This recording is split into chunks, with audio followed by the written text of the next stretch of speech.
want to start out is I'm sure, Bill, you've been getting these messages. There are a lot of people out there that I think are really nervous and really scared right now. There are lots of people that got into Bitcoin in that 45, 50, 60, 69 range. And I feel for them. I really feel for you guys. I've been buying all the way up to the top. And I think so many of us, especially late last year, thought that we would see the all-time high go way higher than it did, and maybe even potentially break the six-figure mark. And then if it were to unwind a little bit and sell off, that it wouldn't dip quite this low. So, I see both sides, right? Because it's nerve-wracking and you feel like, oh, if I just would have waited, if I knew this sale was coming, then I would have bought then. And I certainly feel a little bit of that way.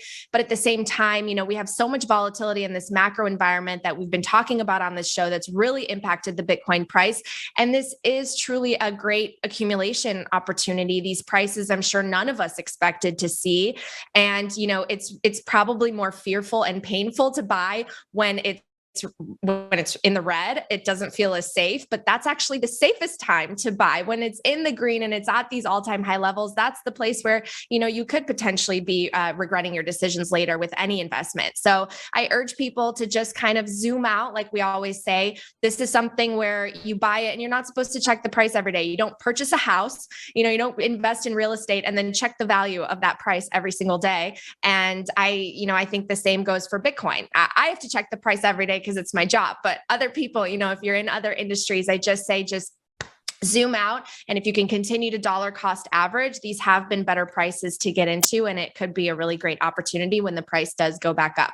But, that said, I do acknowledge, I think the headline the other day was more than $200 billion erased from the crypto market in general as the sell-off deepened. And we could see a little bit more pain. I mentioned that in my news hit last night when I was on Tucker Carlson. There might be more pain ahead because the Fed is going to continue to tighten. I think that they're okay with the equities dropping. We had basically an asset bubble that was created as the result of all the money printing in response to the pandemic. And those equities have to come down. And we're not in a scenario like we were in 2008, 2009, when really the banking sector was on the brink of collapsing and failure. So I think they're going to let it unwind a little bit further. Again, it's going to be more painful. But eventually, it's kind of like what Ray Dalio says, the money printer has to kick back in because that's the only way that we're going to service our debt.